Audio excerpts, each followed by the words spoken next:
Usted participó en una investigación en la Antártida, cuyo nombre es Hespérides, inspeccionando el agua marina. ¿Cuáles fueron las razones de esta expedición y qué logró descubrir? Vale, muy bien. Pues, a ver, yo participé en 3 campañas diferentes en la Antártida. Hespérides es el nombre del barco, del buque en el que íbamos. Entonces, bueno, pues las campañas fueron en el 2003, 2006 y 2009. Las 2 primeras campañas estaban relacionadas con el estudio del bentos, que son los organismos que están en el fondo. Y entonces era un estudio sobre estudiar la diversidad del bentos, principalmente. Y luego la última campaña, la del 2009, esa ya estaba relacionada más con el efecto de corrientes, de unas corrientes singulares que hay en esa zona, con el plancton microscópico, que son los organismos que están en la columna de agua. En esa misma expedición, usted estudió la fauna marina y el agua del mar de Bellinghausen a distintas profundidades. ¿Qué información específica nos podría dar y cuáles fueron los principales causantes sobre esos estudios realizados? Nos referimos a la campaña, a la última, a la de... supongo que es la última, porque sí es pues en esa campaña en concreto lo que estábamos estudiando la zona de las Islas Shetland, que son unas islas que están al norte de la península antártica, y ahí pues hay unas corrientes específicas que se forman en esa zona, que forman como una especie de remolinos, pero remolinos que tienen cientos de kilómetros. Entonces lo que hicimos fue estudiar el efecto que tienen esos remolinos sobre las comunidades de plancton, principalmente de fitoplancton, es decir, de algas microscópicas. Entonces veíamos que las comunidades y la actividad de esos organismos eran diferentes dentro de los remolinos que fuera de los remolinos. Vale. En esa expedición... Bueno, espera. Tranquila. Tú tranquila. ¿A usted le gustaría volver a estudiar el agua marina de la Antártida y por qué? Sí, por supuesto. A ver, la Antártida, como os podéis imaginar, es un lugar tremendamente excepcional. Entonces, bueno, pues tener la oportunidad de ir allí, pues la verdad es que sí, que siempre es muy motivador. Desde el punto de vista científico, además es un lugar tremendamente remoto, por lo cual no tenemos muchas oportunidades. Bueno, además de la belleza del paisaje, por supuesto, y de estar en un sitio en el que, bueno, pues no todo el mundo tiene la oportunidad de ir. Está muy poco explorado desde distintos puntos de vista. Y entonces, bueno, pues las preguntas que nos podemos plantear allí, siempre desde el punto de vista científico, también son tremendamente motivadoras. Usted dijo que participó anteriormente en 3 campañas en la Antártida. ¿Qué diferencias hay entre las 3 y en cuál aprendió más y por qué?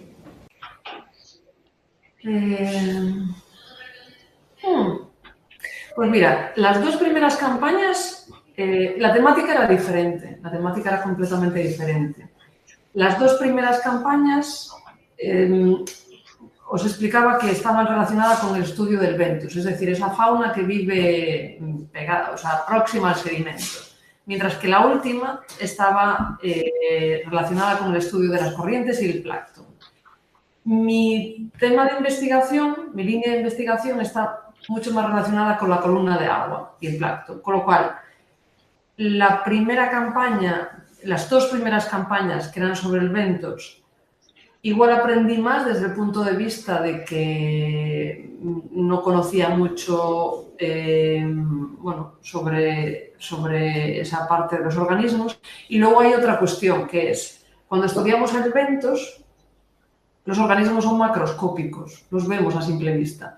Entonces esa es una campaña que fue tremendamente llamativa, porque las muestras que recogíamos, o sea, pues hay fauna, se descubrieron un montón de especies nuevas, y todas, o sea, utilizábamos diferentes equipos, ¿no? Diferentes tipos de redes, de dragas, pero todo se veía a simple vista. Todo lo que se extraía del fondo había organismos tremendamente llamativos y luego hay otra particularidad en la Antártida, que no se sabe exactamente por qué es, pero hay las mismas especies, pero los organismos son muchísimo más grandes, ¿no? Se cree que es por la temperatura. Entonces, pues había estrellas de mar, pues gigantes, así. Entonces, desde ese punto de vista, esas dos primeras campañas fueron muchísimo más llamativas. Y porque la última, que está relacionada con el estudio del plancton, esos organismos son microscópicos. Entonces, todas las muestras que nosotros obteníamos ahí, todo lo que nosotros medíamos ahí no se observaba a simple vista. Por lo cual, desde ese punto de vista, era mucho menos llamativa la campaña. Vemos que no solo ha explorado la Antártida, sino también otros océanos. ¿De qué manera crees que ha afectado esta contaminación a las especies marinas y por qué y cuáles son los problemas más importantes? Si pensamos en contaminación, pues claro, hay diferentes fuentes de contaminación, ¿no? Entonces, los problemas a los que nos enfrentamos en zonas costeras son diferentes que a los que nos enfrentamos en zonas más de océano abierto, ¿no? Entonces, bueno, pues en zonas costeras pues tenemos pues desde metales pesados, excesos de nitrógeno que vienen asociados a, bueno, muchos a las aguas fluviales, a las escorrentías. Y luego, claro, pues en océano abierto pues hay otro tipo de problemas, desde las grandes islas de plásticos y de microplásticos a otros contaminantes que vienen desde el punto de vista de la atmósfera. Al aumentar el CO2 en el agua, el pH baja y esto hace que disminuya la distribución del carbonato de calcio. Ante esta situación de acidificación, ¿de qué manera crees que los bivalvos pueden compensar los gastos de energía extra que les supone intentar fabricar sus conchas? Pues la verdad es que no lo sé, es una pregunta muy buena, no lo sé. Desde el punto de vista, es decir, vamos a ver, lo que sabemos es que,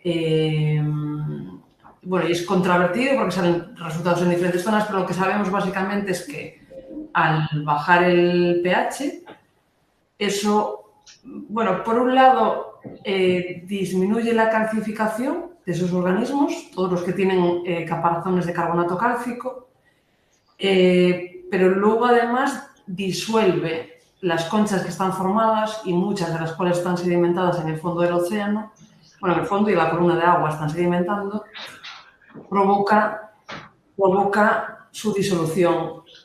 Y eso, de cara al papel que el océano tiene en el clima, es fundamental, porque esos carbonatos regulan lo que se llama la capacidad tampón del agua de mar. Y eso quiere decir que es lo que llamamos una retroalimentación positiva en el clima, porque la cuestión es que al acidificar el océano disminuye la cantidad de carbonato cálcico y eso hace que cada vez el océano sea capaz de captar menos cantidad de CO2 y no ser capaz de regular el pH. Con lo cual cada vez tiene un efecto mayor. ¿Por qué usted se interesó en la biología marina y este interés por la naturaleza oceánica le surgió de pequeña? Pues supongo que porque me crié donde me crié. Eso, tuve la suerte de... Supongo que, bueno, pues eso, yo me crié en un pueblecito cerca de Ferrol, al lado de las rías, y para mí el mar siempre tuvo un impacto muy grande en mi infancia y en mi vida. Con lo cual, cuando llegó el momento de decidir qué quería estudiar, no lo sabía, no lo tenía claro, me gustaba la biología, pero me gustaba mucho la física y la química. Y entonces, bueno, pues en Vigo llevaba 3 años los estudios de Ciencias del Mar, que me pareció que unían todo lo que me gustaba. Unía el mar y además era una carrera que no era ni biología, no iba ni por la rama más biosanitaria ni por la rama más tecnológica, sino que combinaba un poco todo y fue por lo que me decidí. Hola, me llamo Ethan y voy a hacerte ahora la pregunta. Los océanos absorben el 25% del CO2, pero el calentamiento actual intensifica la estratificación, creando una barrera que frena el ascenso de nutrientes. ¿De qué manera cree que los procesos de turbulencia a pequeña escala podrán mantener el flujo de alimento y la función del océano como sumidero en este escenario? Vale, lo que estás preguntando está relacionado entiendo que es el calentamiento del océano, ¿no? Y el aumento de la estratificación, ¿no? Y el hecho de que esa estratificación hace que el ascenso de nutrientes sea más difícil en ciertas regiones del océano. Claro, por ejemplo, nosotros en nuestro grupo de investigación hemos visto que parte de esa turbulencia y de esa mezcla que es necesaria para que los nutrientes asciendan desde el fondo hacia la superficie puede estar asociada al movimiento natatorio de ciertos organismos. Pero tratar de integrar eso todavía no sabemos realmente si ese impacto ocurre en todo el océano y no somos capaces realmente de predecir, como no entendemos, lo hemos observado en una pequeña zona del océano, en concreto en las Rías Gallegas. Sabemos que esa actividad de los organismos es capaz de mezclar las aguas. Imaginamos que tiene lugar en otras regiones del océano, que tengan las mismas características, pero todavía no somos capaces de saber cómo eso puede compensar, de alguna manera, el aumento de la estratificación debido al calentamiento global. El proyecto MAGIC busca modelizar el crecimiento del fitoplancton a través de variables bioquímicas, un desafío que la inteligencia artificial está empezando a resolver. ¿De qué manera cree que en un futuro podremos predecir la aparición de mareas rojas antes de que lleguen a afectar a los ecosistemas? Madre Dios, habéis estudiado muchísimo. Estoy muy bien, muchas gracias por la pregunta. A ver, pues efectivamente, este es un proyecto que acabamos de comenzar, que estamos teniendo las primeras reuniones. Y efectivamente, el problema de las proliferaciones de algas nocivas, por lo menos, pensamos que se está incrementando, aunque, bueno, no está claro si es un problema de que realmente esas proliferaciones de algas nocivas están aumentando o es una cuestión de que cada vez muestreamos más el océano y tenemos más datos, ¿no? Entonces, por un lado está eso. El proyecto es un problema fundamental en las Rías Gallegas, ya que, bueno, pues todos los años produce los cierres de gran cantidad de polígonos de bateas con todas las repercusiones económicas que tiene. Y llevamos décadas tratando de saber cuáles son los desencadenantes últimos de esas proliferaciones, de ese crecimiento de esas algas tóxicas, ¿no? En el proyecto MAGIC, efectivamente, nos unimos un grupo de oceanógrafos o que trabajamos en cuestiones más relacionadas con plancton, con ingenieros y estadísticos para utilizar estas técnicas de inteligencia artificial y esperamos que podamos aportar un granito de arena, aunque hay una cuestión por la que probablemente, bueno, no sabemos si tenemos suficientes datos para realmente solucionar ese problema y es una cuestión. El organismo principal responsable de los cierres de los polígonos y de las proliferaciones de fitoplancton tóxico, las rías, que es lo que comúnmente conocemos como mareas rojas, es un dinoflagelado que tiene la particularidad de que es mixótrofo. Esto quiere decir que tiene un modo nutricional en el que a veces se comporta como una planta y realiza la fotosíntesis, a veces se comporta como un animal y por lo tanto caza, depreda, ¿no? Entonces, el organismo responsable de estas proliferaciones en este sistema tiene este modo nutricional y eso a la hora de predecir cuáles son los factores que lo desencadenan es fundamental porque si se comporta como una planta, bueno, es decir, como una alga, nos tenemos que preocupar principalmente, deberíamos ser capaces de predecir su crecimiento simplemente con la luz, con los nutrientes y con la temperatura. Pero si en determinados momentos caza, ¿qué ocurre? Que ya tenemos que preocuparnos también de todas las interacciones biológicas con sus presas. ¿Y qué ocurre? Que como no acabamos de entender perfectamente todas esas interacciones biológicas, todavía estamos lejos de ser capaces de predecir ese aspecto. Entonces, predecir el comportamiento cuando se comporta como un alga es más sencillo, pero predecir su comportamiento si en determinados momentos se comporta como un animal es muchísimo más complejo. Entonces, esperamos que con Magic sí que podamos avanzar en ciertas cuestiones, como por ejemplo pues la particularidad de la ría de Pontevedra, pero igual no resolvemos todo el problema, pero por lo menos esperamos aportar un poco más de conocimiento. En la actualidad hay gobiernos como los Estados Unidos que han abandonado acuerdos internacionales, produciendo una excesiva cantidad de CO2. ¿De qué forma cree que esta contaminación puede llegar a afectar a la biodiversidad marina y qué le parece esta decisión que tomó este gobierno?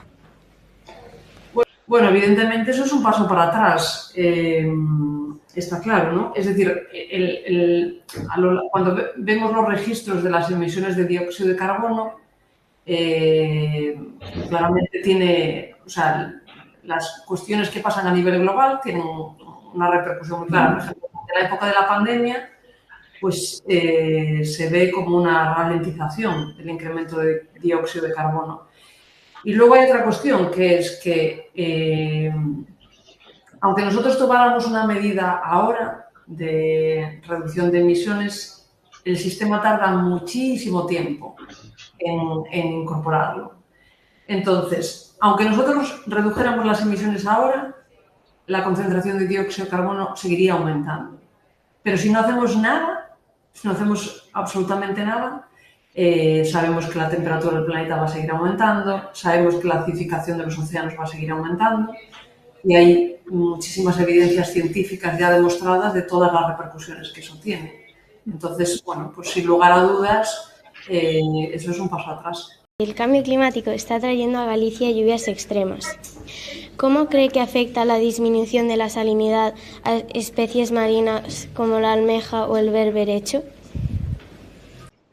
Pues bueno, lo que se está viendo efectivamente, o sea, bueno, hay una cuestión. Sabemos que están aumentando los eventos de lluvias extremas. No es tan fácil saber realmente si está relacionado con el cambio climático o no, porque, bueno, como no tenemos datos, o sea, sí que, por lo menos lo que pasa exactamente en Galicia, está asociado al cambio climático, no lo sabemos. Sí que hay una tendencia de esos aumentos de lluvias extremas. Y lo que se está viendo, sobre todo en las partes internas de las rías, es que eso provoca unas disminuciones de salinidad muy grandes y está afectando muchísimo a los bancos marisqueros. Hay ciertas especies que las mortalidades son enormes.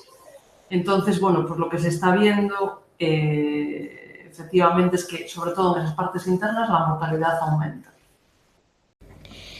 Tecnologías como la inteligencia artificial están avanzando muy rápido estos últimos años. ¿Qué innovaciones cree usted que pueden ayudar a la protección y conservación de la biodiversidad marina? Bueno, pues, a ver, la inteligencia artificial realmente, cuando nosotros la aplicamos, o sea, son una serie de técnicas estadísticas que se llevan utilizando durante muchísimo tiempo y que nos ayudan, bueno, a diferentes escenarios. Principalmente, por ejemplo, a tratar de, bueno, dos aspectos. Uno es predecir qué es lo que puede ocurrir en el futuro, porque, bueno, también al tener mucha más capacidad de cálculo computacional, pues podemos utilizar modelos cada vez más complejos, que tengan en cuenta cada vez más variables y que nos ayuden a predecir qué es lo que va a ocurrir en el futuro. Entonces, por un lado está el hecho de predecir. Si ponemos de ejemplo, por ejemplo, las proliferaciones de fitoplancton tóxico, lo que nosotros queríamos, o sea, lo que nos gustaría es ser capaz de predecir que dentro, por ejemplo, que es algo que a día de hoy no somos capaces, que dentro de 5 días va a haber una proliferación de fitoplancton tóxico, con lo cual, con 5 días de antelación podemos alertar al sector, en este caso, por ejemplo, los bancos, los polígonos de bateas, y ellos podrían decidir, por ejemplo, recoger el mejillón antes de que los polígonos se vayan a cerrar. Entonces, por un lado está la predicción. Y por otro lado está, bueno, que estos tipos de modelos estadísticos nos ayuden a entender las causas. ¿Cuáles son los factores, al final, que influyen en un determinado proceso. Y podemos hablar de un determinado proceso separado, como puede ser las proliferaciones de fitoplancton tóxico, pero también tener en cuenta diferentes factores al mismo tiempo, como es, por ejemplo, pues la acidificación o el aumento de temperatura, y tener en cuenta todos esos factores y ser capaces de predecir qué es lo que va a ocurrir. Bueno, predecir y entender cuáles son las causas. Usted dijo que el suceso de la muerte de las almejas y los berberechos no está causada por el cambio climático. ¿Por qué está causada de forma más concreta en las rías gallegas?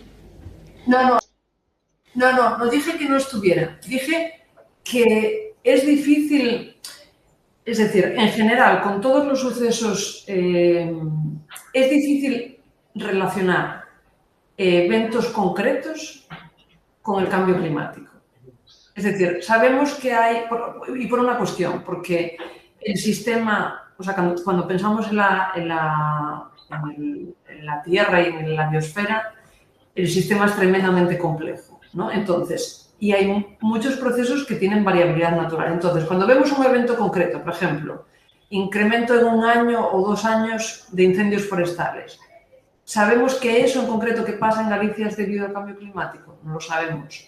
Sabemos que a nivel global en el planeta, con el incremento de la temperatura, aumentan los incendios forestales. Ahora, cuando ocurre un evento concreto de una tendencia en 1 año, en 2 años, por ejemplo, la tendencia de los últimos años del aumento de las lluvias extremas, ¿sabemos que esto que está pasando en Galicia en concreto es debido al cambio climático? No lo sabemos. Sabemos que coincide con la tendencia global. Eso es a lo que me refería, ¿vale? De que tenemos que tener cuidado cuando un evento concreto de 1 año o de 2 años directamente lo asociamos al cambio climático. Pueden ser debidos a procesos de variabilidad natural. Cuando estudiamos, pues por ejemplo, el sistema, el afloramiento de las costas gallegas, ¿no? Vemos ciertas tendencias que también son debidas a procesos naturales, a variabilidad natural del sistema. Entonces, a no ser que tengamos series de tiempo muy largas, no es tan fácil separar si es variabilidad natural o variabilidad asociada al cambio climático. Pero eso me lo estoy refiriendo a eventos concretos. Vale. Gracias. Usted en una entrevista en el Faro de Vigo habló sobre un experimento llamado Proyecto Magic, que trata sobre la productividad de las rías y las mareas rojas.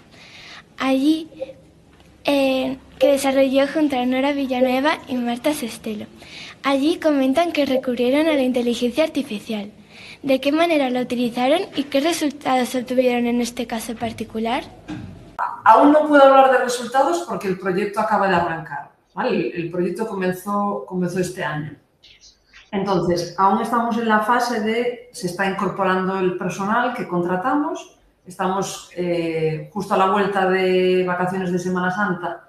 Tenemos las reuniones de organización de las tareas, con lo cual aún no os puedo contar los resultados. Hemos visto que usted está haciendo un experimento llamado Café con Sal, que trata sobre la relevancia de las medidas de turbulencia y que para ello utiliza los resultados de los proyectos Chaos y Remedios. ¿Puede explicarnos de qué trata esta investigación y cómo la va a desarrollar? Vale, pues eso fue en el grupo de investigación. Una de las cuestiones que estudiamos es la turbulencia de pequeña escala, ¿vale? O sea, medimos, pues si os imagináis pues una corriente en un río, pues esos remolinos, se van formando remolinos que cada vez son más pequeñitos, ¿no?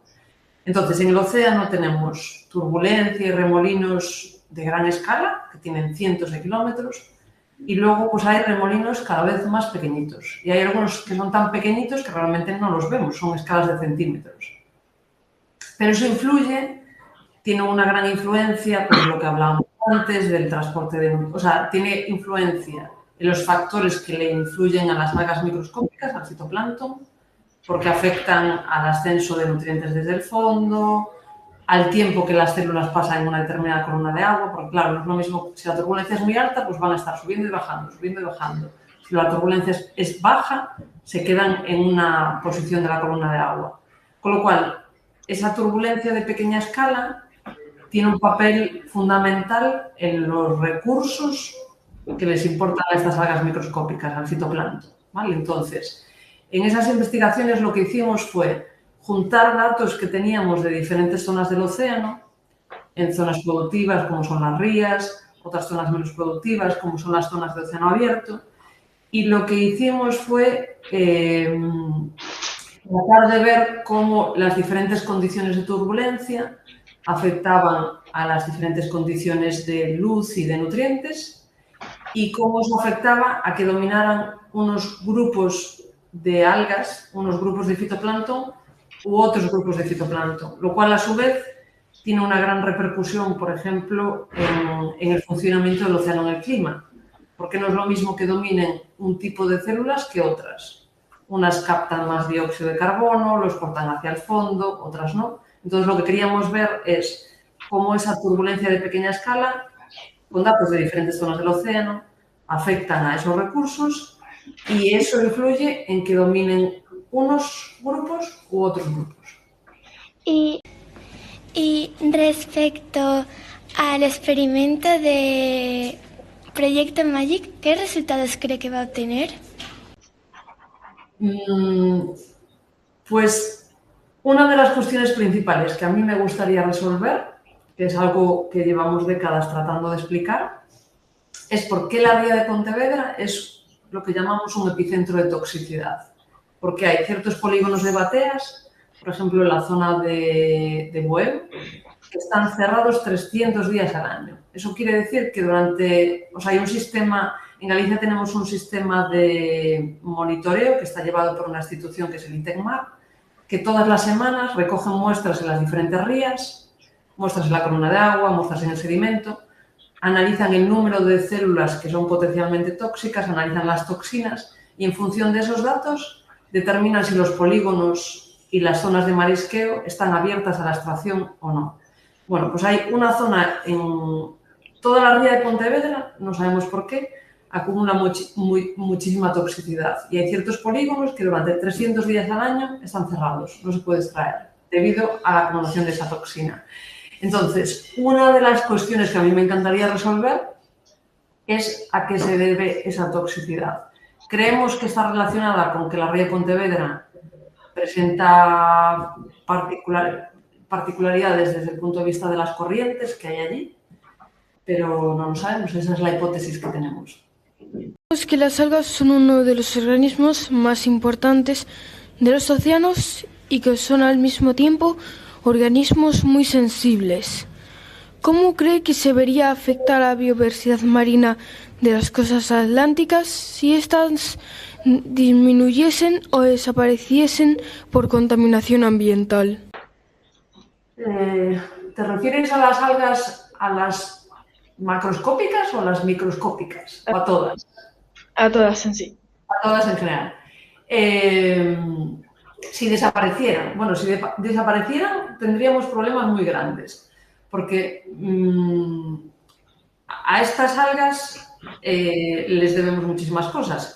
Por ejemplo, fabrican la mitad del oxígeno que respiramos, ¿no? Cuando se dice que el Amazonas es el pulmón del planeta, bueno, pues resulta que en el océano se fabrica aproximadamente la mitad del oxígeno que respiramos, con lo cual, desde ese punto de vista, tendríamos un problema. Luego, por otro lado, estas algas, las microscópicas y las macroscópicas, pero bueno, son más importantes las microscópicas realmente, son la base de todas las cadenas tróficas marinas.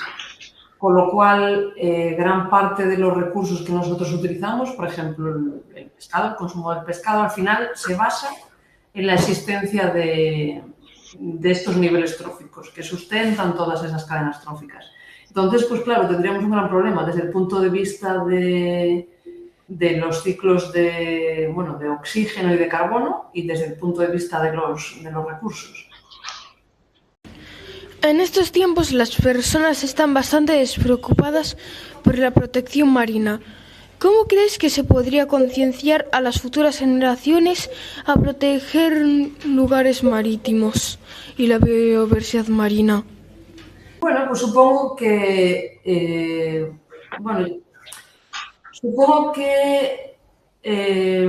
la conciencia para la protección, para realmente concienciar a la población de la necesidad de proteger estos ecosistemas, pues supongo que lo que hace falta es más divulgación científica, es decir, que la sociedad realmente conozca el valor que tienen esos ecosistemas, más allá de que nos guste ir a bañarnos a la playa o pasear o los deportes náuticos, sino desde el punto de vista de los servicios que proporcionan, que al final repercuten en nuestra vida, no simplemente una cuestión de ocio.